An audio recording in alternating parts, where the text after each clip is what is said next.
us at ground zero. There's music in the air. All right, Matt, we are here. We've come to the end of the Polka Party album. Yes. We're doing a live What a journey stream it has charity been. thing right here. I mean, some magic is about to happen. I am so excited for this guest. This is a friend of yours. Yes. I think I've interviewed him once years ago, but I've been a longtime fan of his music, so this is very exciting to have MC Frontalot jumping on here to talk about Christmas at Ground Zero, a song that you asked to talk about specifically. Is there a reason why you chose this of all the Al songs? Who, me? Yeah, Yes. you. Yeah, my 7 other favorite ones were already taken by goddamn greedy-ass podcast guests. This one, it stuck with me all these years. I also certainly, like all of them from that era, listened to it a lot at a certain age. But it would come around on MTV and remind me of itself every year around Christmas time. Are you another one of the guests that desperately wanted to talk about something on the first album that Matt and I foolishly were like, no one wants to talk about these songs? Actually, I'm not sure what I would have picked, but I did throw a couple over. Probably I asked for Yoda, right? You did ask for Yoda, and of course, our friend Brendan got Yoda. He claimed that early on, yes. Yeah, Matt chose nepotism on that one. I did. Always first in line, that guy. I know, it's save some space for the rest of us, Brendan. Well, I can tell you this. I have always loved this song, so I'm excited to Yeah. talk about this. We have to talk about the Phil Spector of it all, right? Like, this is such a great send-up to the Phil Spector Christmas songs. Yeah, Phil I Spector. have never listened to that Phil Spector Christmas compilation record. There's like a specific record. right? Yeah, There's just I mean, specific even if you one, haven't yeah. listened to it, though, you must know, because there's so many, like, the most, like...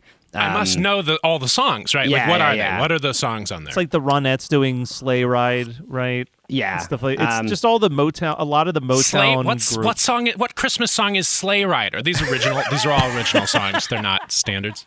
Just hear those sleigh bells jingling, ring, ting, Oh, tingling. yes. Yeah, of course Okay, you do. thank you. Would you please use you singing that as the name of the song and not just the name of this? Useless to me.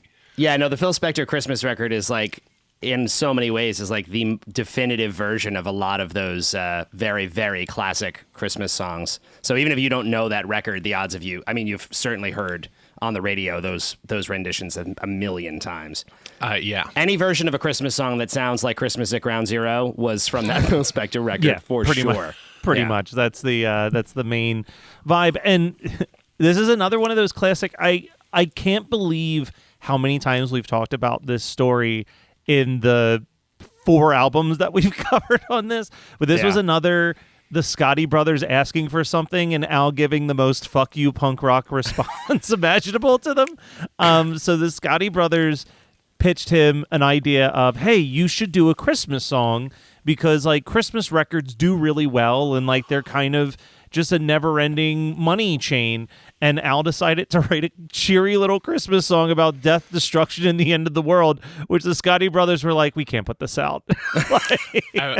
I was reading the I don't have the depth of historical knowledge that you two must have, but I was reading the Wikipedia page about the song, and there was sort of a reverse fuck you also, because once he gave it to them, they were like, oh man, tried to put it under the edge of the carpet, would not make a video for it. And then, so he made his own video out of pocket, directed it himself, his directorial debut. And then, I don't know whether he just mailed it to MTV using his own stamps, or once they saw it, they were like, well, we've never turned our nose up at a free video asset. We have spoken before on this show about it seems like a consistent thing for Al on his records that he has like one video with a real budget, and then the second video is very, very, very cheap.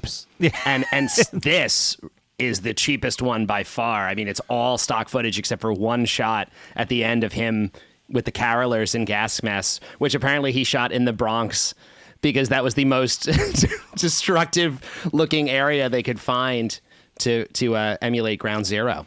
Well, and the other thing that I think that the video works out best because it's so cheap. Oh, the video and is scrappy. really effective considering what it is. It's really effective. It's much like a video one would have to produce after society had collapsed. Yeah. Exactly. The availability of production resources was slim. Exactly. And the gold mine of, like, can you imagine you're Weird Al Yankovic?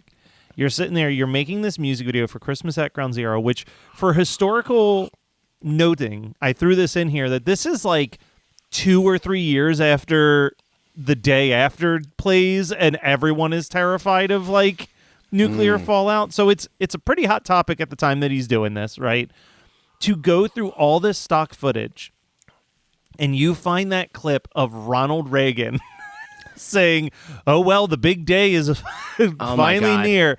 Like, you must have just been like, whole video. I've got this is like the closest thing to like a legitimate political statement Al has ever made in the middle of a music video, and I love it. I think that's why I went to this one for my I had not seen this video in a long time, and when I rewatched it for this and Reagan appeared with audio, I literally gasped. I couldn't believe that he put that in this song. And I mean, of course, the song is full of all of this, like, you know, it's a very, very political song for him. But to add the audio to the video, I was like, wow, that's really, for Al, that's very, very on the nose political. These days, you wouldn't, blink an eye if Trump or Biden or Obama or someone showed up in the middle of a music video. But then when Reagan was in office, like, things like spitting image were scandalous. Like, people would clutch their pearls if you maligned the office of the presidency with some kind of satirical material on network television. Yeah. Like Saturday Night Live has always been allowed to do that, and I feel like record companies were very hands off with anything. And it's another element. We use this. Yeah, we use this term on the Girls Just Want to Have Lunch episode. Levi gave it to us, but Al is a big fan of the malicious compliance.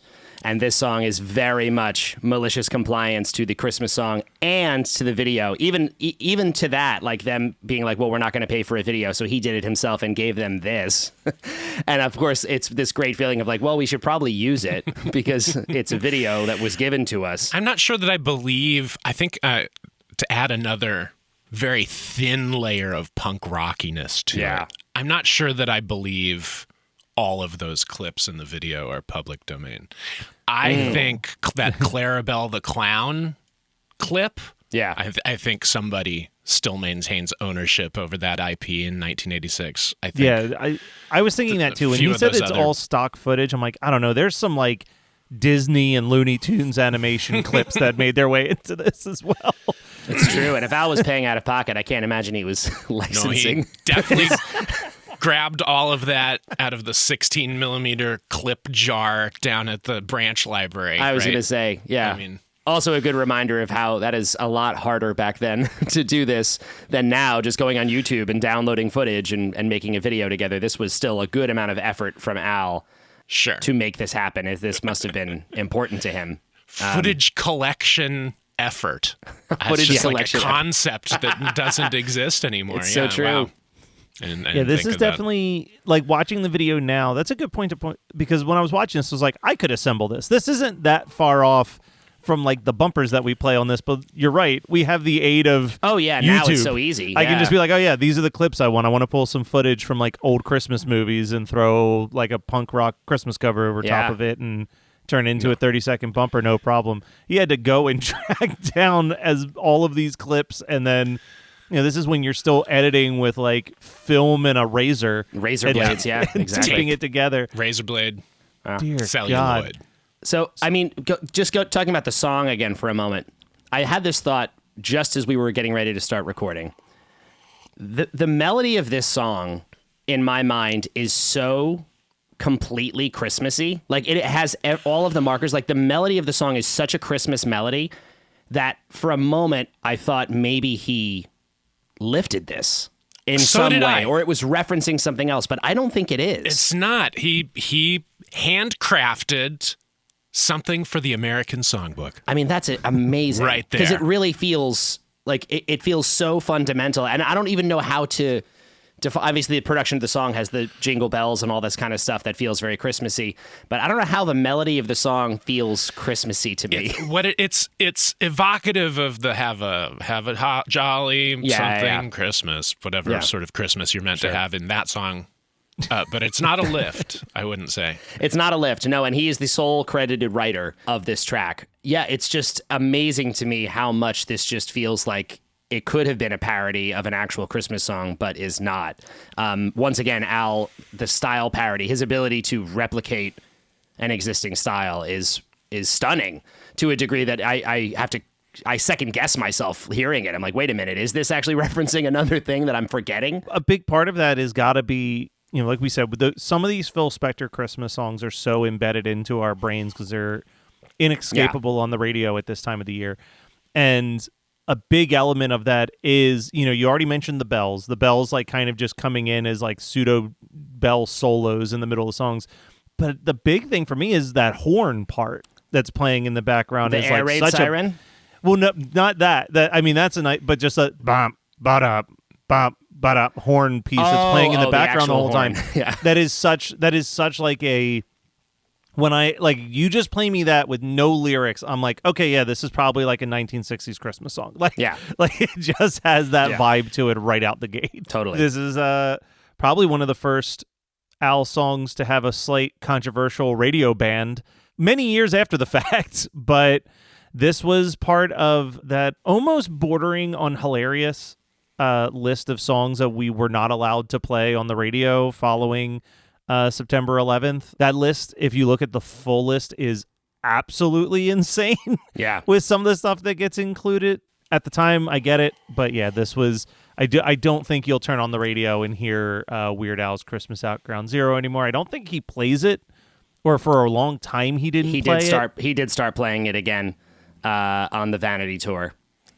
He stopped for a very, very long time. It's so interesting that Ground Zero has become synonymous with September 11th when it is just, in fact, a term for I guess it's a blast site or a... Right? Isn't that the actual definition, or am I oversimplifying it? Yeah, I think it's the same as like a patient zero, like where the destruction took place. Yeah, like yeah. where, It's the epicenter of the nuclear blast, because the nuclear blast is wide-ranging. Right. So you need to pinpoint. As someone who literally for research watched The Day After to prepare for this podcast. Did you also watch Testament? I did not. I didn't get around to that. I did watch, but man, Day After is wild. Milligan, you're too young. There were two competing nuclear annihilation TV movie of the week event films that the whole country was expected to watch. Day After won the ratings battle. Yeah. But at the time, it was like, the cover of Newsweek's like, what will America watch while contemplating their own mass mortality? My favorite thing about The Day After is when you're doing research on it, and there's like a quote from Reagan that's like, when I watched that, I thought, man, this could be some serious stuff. And I'm like, that's what made you realize it could be some serious stuff? And if we did not understand the dangers of having a TV president, oh boy, at that moment, then it was clear we would never learn as a nation. At least we all learned a valuable lesson. Yeah. Yeah, we never voted in a celebrity TV president again. I wish we could skip the TV phony personality smiling garbage person era of democracy and move into the just get the professional wrestlers. like in the movie, in Idiocracy, exactly. Yeah, just shooting the machine gun in the air, and you do a couple of bumps and tumble off, go through a table or whatever, hit somebody with a chair, and that's the whole job. Look, I will take the professional wrestler over the smiling TV guy any day, because even Macho Man has that incredible, what is it, a 40-second speech on Arsenio Hall. When Arsenio's like, but does the Macho Man cry? And he's like, part of being macho is being able to cry. And I'm like, that's what I want. He's at least in touch with his emotions, more so than the frozen smiley face on television. Yeah. There was a review that I saw about this song, because it was a pretty... even when people were absolutely dunking on Polka Party at its release, this was usually one of the like 2 songs that they'd be like, but this song was okay. I did not realize this record was not a hit. Like, to me, in 6th grade when this record came out, Yeah. like anything Weird Al did was literally the greatest new music available to humanity, and the idea that one could prize some other album, like one of his, even above Yeah. the 50% mark and this one below, like that was a foreign idea to me. Like the critics didn't like it, the public didn't like it. Is that what happened? Kind of both, yeah. The thing that's been the weirdest thing to learn while doing this podcast is, especially in the 80s, how many critics were like, ugh, but these originals. Now I feel like those are the ones that people cling to with way more nostalgia. Case in point, not to fanboy too much, but literally this morning I listened to your cover of Please Don't Wear These Shoes. I am. The diehard fans love the originals almost more than most of the parodies at this point. Yeah. Because there's something super special about those originals. But at the time of the release, the critics were like, why is he wasting any energy writing original music? This should just be a 5-song parody EP. And like, how quickly his career would have collapsed if he had followed that route. Polka Party's like half and half, yeah? It's about half and half. And we are talked the other before albums? Yeah, Is that heavy on the originals, or no? It's usually heavier on the originals than the parodies. Ultimately, it's usually, if it's not half and half, if it ever does lean more into a higher percentage, it's usually a higher percentage of originals than parodies. Ultimately, which I think he said before is purely like financial from his perspective. If the more originals on his record, the more money he's going to actually make from sales. At a certain point, too many parodies, and it becomes really hard for him to, start making money on his records. I mean, the polkas alone, I'm sure, like tank the overhead of those albums right out the gate. The polkas, he's paying Fox agency like compulsories on the cover, right? He doesn't have to negotiate a new title the way he does with the song parodies, right? He shouldn't have to, but it is complicated because of the nature of, like, to be honest, I don't know the exact ins and outs of how he licenses the polkas, but because he's using such a small section, and in some cases is changing the music underneath the original, like he's using the lyric and the melody, but he's recomposing. He is credited as a writer in all of the polkas because of all the interstitial stuff that he does. So it is indeed like a split between all of these people. So maybe he's credited as a writer in a medley that credits the other writers, and he's still not claiming a new title on any of that material. Basically, so if you look at every one of the polkas, it'll have a list of all of the artists and their copyrights,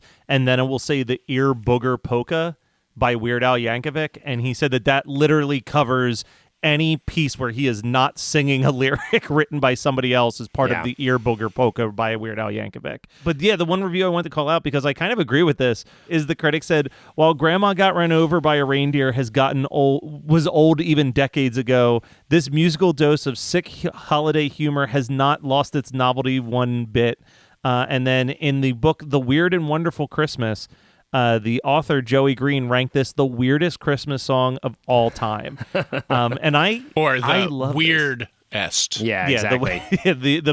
I mean, let's ask the age-old question, because it's going to be a while till we get there. I personally picked this over Santa Went Crazy as far as even just Weird Al Christmas songs. I was not familiar with Santa Went Crazy, and I gave it a spin last night, and it didn't appeal to me. Is that a style parody of like modern country? It's not even. I don't even know if that counts as a style parody of anything. That might just be a true original of his. It's the closest that you could say that's a style parody of is that the opening guitar riff is very similar to a combination of "Mama, I'm Coming Home" by Ozzy and "Black Gold" by Soul Asylum, but the rest of it is wildly original for him. It's funny. I have to go back to it now. As a kid, and like when I was a kid, Bared Hair Day was my intro to Al record. So I loved The Night Santa Went Crazy. Like that ranked very high for me. And I remember thinking it was funnier than this. But now looking back, I think this is a more impressive and actually just a more. This is like a satire and a really clever song in a way that one is just like a goofy, like Al writing a horror movie into a song, basically, as he has done many times. I think they're both good. I might even like musically enjoy the other one a little bit more than this one. This one's music kind of just, once you get it, it doesn't do anything interesting because this is just, again, this is following a very sort of like traditional pattern, and it's great. Don't get me wrong, it's super, super well done. But the other one is has some interesting musical moments by comparison. It always surprises me. But yeah, I think this is probably, if we're gonna pick one Al Christmas song to hold closest, I think it probably is going to be this one, because it really is. And it's, I also was just reading interesting, like even when it came out, Scotti Brothers did push it to radio, and even before 9/11 there were apparently a lot of radio stations who were not playing this song because they were like, this is not comfortable. Well, of course. Yeah, they saw the day after on TV, and they didn't. Yeah, want it was just not what people. It's all cozy and nostalgic now, but living in the second full generation of like Cold War children, that was rough. Like every day you woke up knowing that you were as likely as not to perish in nuclear fire along with everyone you love, everything you hold dear in the world itself as you know it, leaving only smoking, poisonous rubble. And maybe the few survivors who would envy the dead. This was your daily breakfast thought.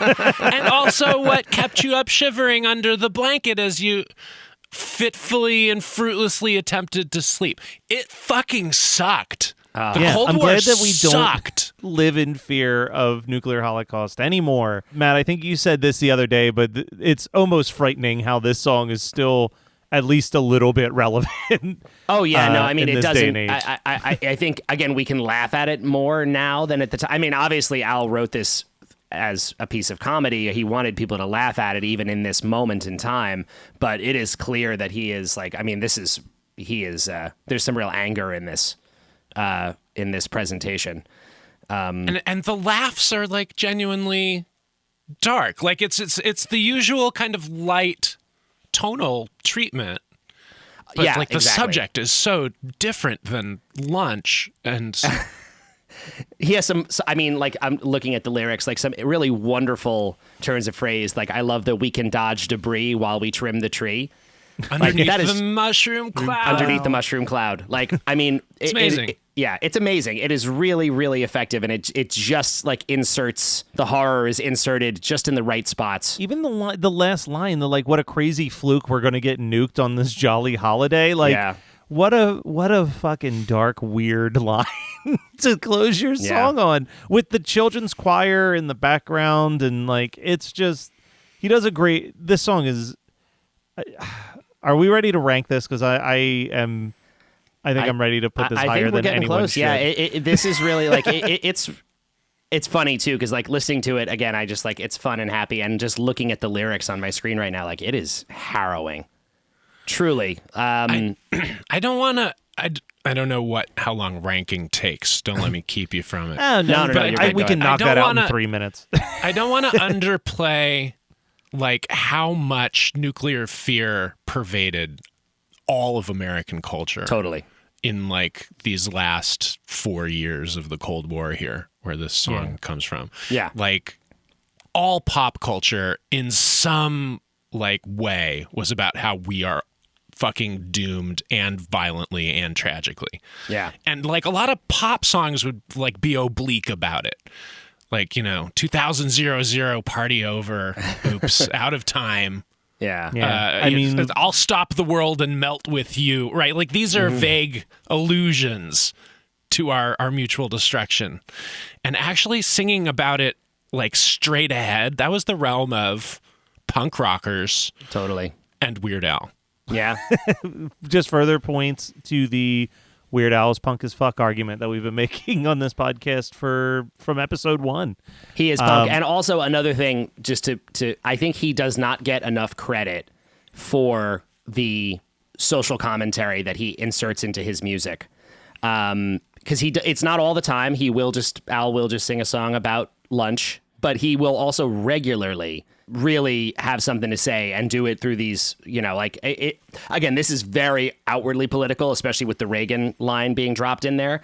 But if you really look at Al's lyrics and the sentiments he puts in his songs, it's not that surprising. Like his politics and his beliefs about the world are very much in there if you're willing to look and give a listen to deep cuts like, I guess this is a deep cut. I don't know. It was a single. It's a fan favorite more than a hit. There you go.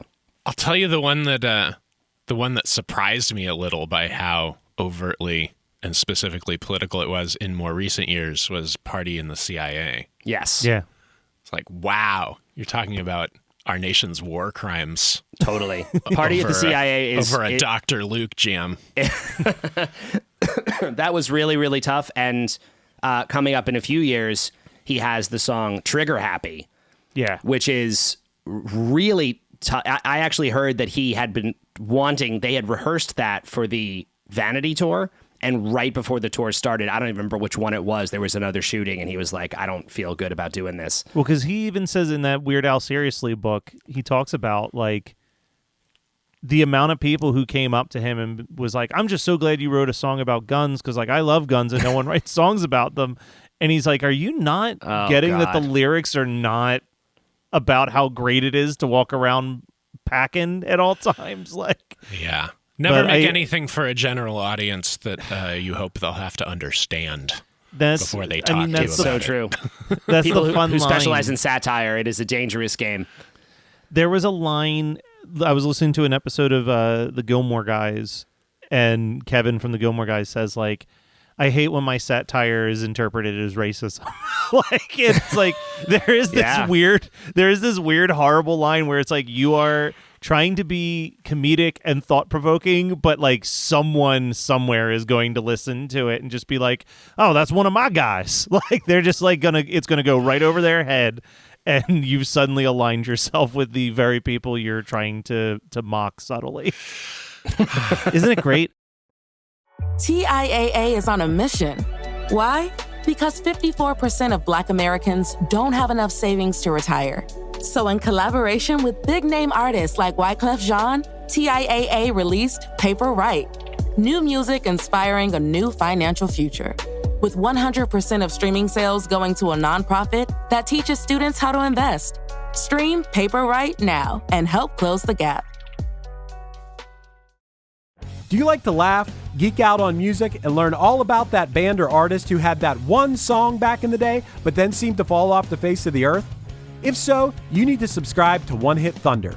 Together with an array of interesting and hilarious guests, we do a weekly dive into one-hit wonders like Eiffel 65's Blue, Krayshawn's Gucci Gucci, EMF's Unbelievable, Delamitri's Roll to Me, Los Del Rio's Macarena, Musical Youth's Pass the Dutchie, and even Patrick Swayze's She's Like the Wind. So are you subscribed to One Hit Thunder or what? As Desiree would say, you gotta be. And as K7 would encourage, you gotta come, baby, come and join in on the fun of the One Hit Thunder podcast. Come, baby, come, baby, baby, come, come. Come, baby, come, baby, baby, come. We ready to rank this, Matt? Yeah, I think so. How does the ranking work? What's going on here? We're gonna rank it for ourselves because we have a list. We're ranking parodies versus originals, all this stuff. But then you are gonna have something to rank. MC There's Frontalot, yes. Many lists. Yeah, we actually have quite a few things. Yeah, we got a couple here. for this one. But Matt, I've picked my spot for this. Christmas at Ground Zero is in my top 10 right now. I put it right between Checks in the Mail and Slime Creatures from Outer Space. Okay. Yeah, that's good. That's a solid ranking for this song. I like it. Yeah, so the things I put above it thus far in his career: Checks in the Mail, One More Minute, Dog Eat Dog, This Is the Life, Nature Trail to Hell, and Dare to Be Stupid are the originals I've ranked above it. I will always admire your affinity for the Checks in the Mail. That's just. It's a great song. I think I'm actually gonna put this in a very, very similar spot to you. I'm gonna rank it fairly high as well, and I think I'm going to put it in between This Is the Life and Midnight Star. Okay, there we go. So you've got it just below Midnight Star, Mr. Popeil, I'll Be Mellow When I'm Dead, Dog Eat Dog, Nature Trail to Hell, and Dare to Be Stupid. Where do we want to put the music video on our individual lists? The music video. This is such a weird one to rank because I actually really think this is a very effective music video. Well, again, we were talking about like how cheaply made it was, but then I also feel like it's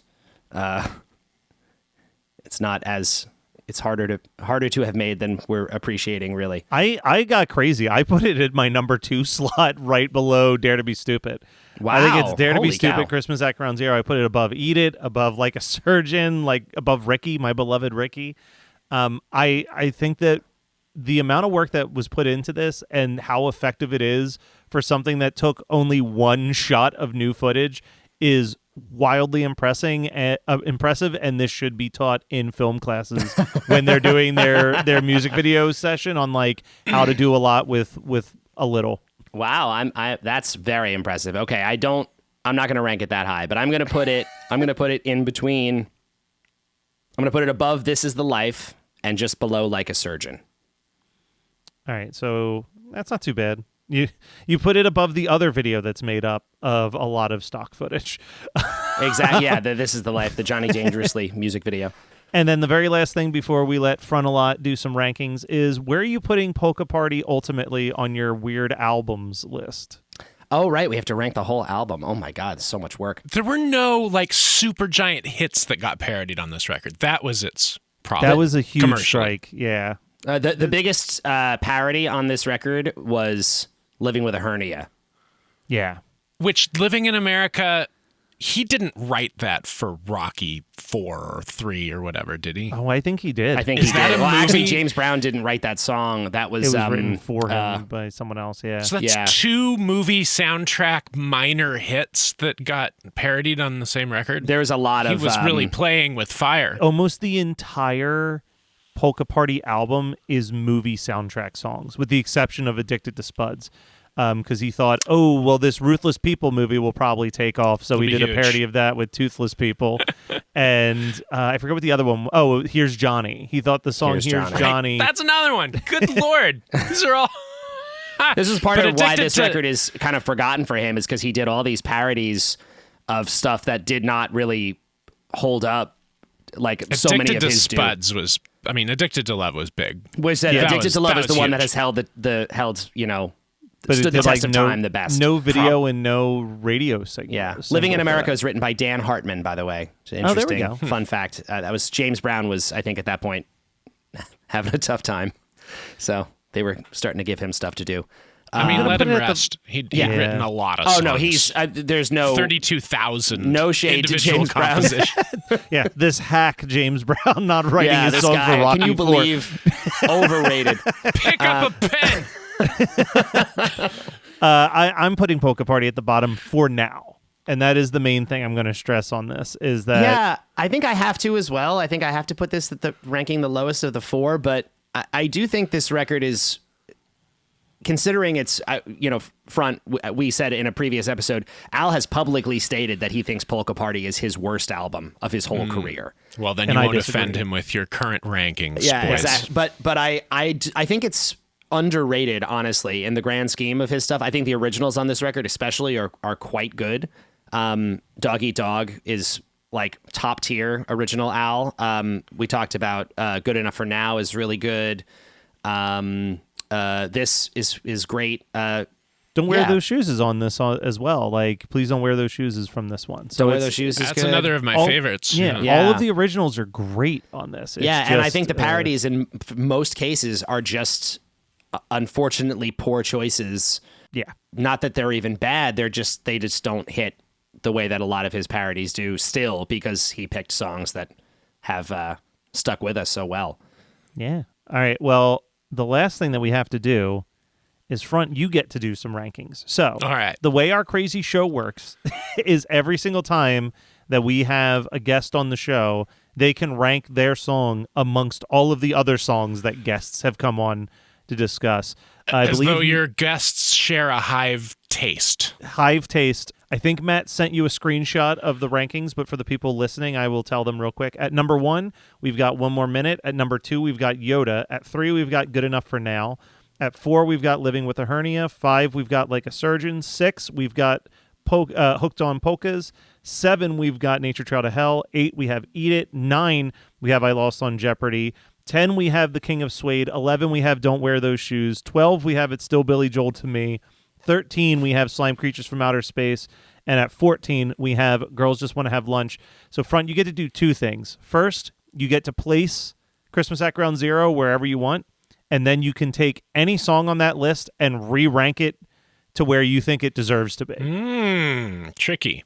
All right. Yeah. Why doesn't everyone just put their episode's song first in the hopes that the archive audience will then go and view them? Some That have, often happens, but every once in a while, someone will just be really honest and put their song that they picked and love. Like, they're like, well, it's definitely not better than I Lost on Jeopardy, so they'll put it down below. All right. Well, we're going to take Living with a Hernia and skip that down under Slime Creatures. Yeah. Okay, under Slime Creatures. And where are you putting the Christmas at Ground Zero? After Like a Surgeon. So it's in the new 4 position. So one more minute, Yoda. Good enough for now. Christmas at Ground Zero. Yep. I love it.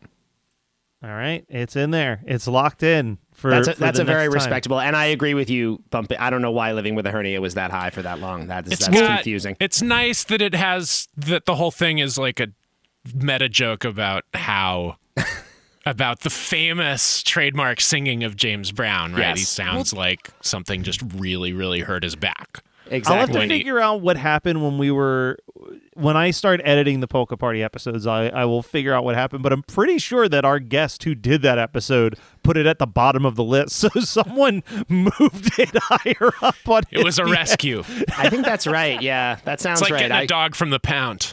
because I remember that was like our favorite thing was that he was like, yeah, put it at the bottom. Yeah, where it belongs. I like the honesty of someone putting their pick way at the bottom. All right. Hey, for the live viewers here, can I plug something real quick? Of I course you was can. literally just about to say, hey, let's do some quick plugs before the next segment. I and some of my nerdcore pals, MC Lars, Mega Ran, and Schaefer the Dark Lord, we have one of our famous streaming concerts that we do a few of every year. It's our Boxing Day, our 3rd annual Boxing Day show, so it's on December 26th. Tickets start at $5, but if you want, you can spend $5,000 on the tickets. All these different kinds of tickets. They got VIP shit. You get like a free T-shirt, or we'll write a song about your mom. Whatever you want. Read the ticket link lists. All the things. VIP tiers. I don't have ad copy, so No, I'm so that's bad great. at freestyling. Apparently, the number 4, EYED, 4EYED. .square.site. That's where the tickets are. And we are the Four-Eyed Horsemen Collective. I love it. As someone who has stay- purchased a ticket to one of their events before, I can vouch for the fact that they put on a spectacular live stream show. It is absolutely fantastic. And it's probably gotten way better since I even last saw one. It's been a minute. Who knows? So. It Or might maybe it's have. gotten worse. It's possible you guys have gotten lazier. I can't rule out the possibility that Our you guys special have guest started to is slack Oh off. My this time. Oh My is opening the show. It's going to be a good one. Well, and people stay tuned because we will have during this live stream a live set from both Mega Ran and Lex the Lexicon artist will be dropping on this 24-hour live stream event that we've got going today. Wow. So all making sure that the underrated genre of nerdcore is properly represented here at Geekscape. As always, thank you so much, Front, for joining us. Thanks for having me. Yeah, thanks, man.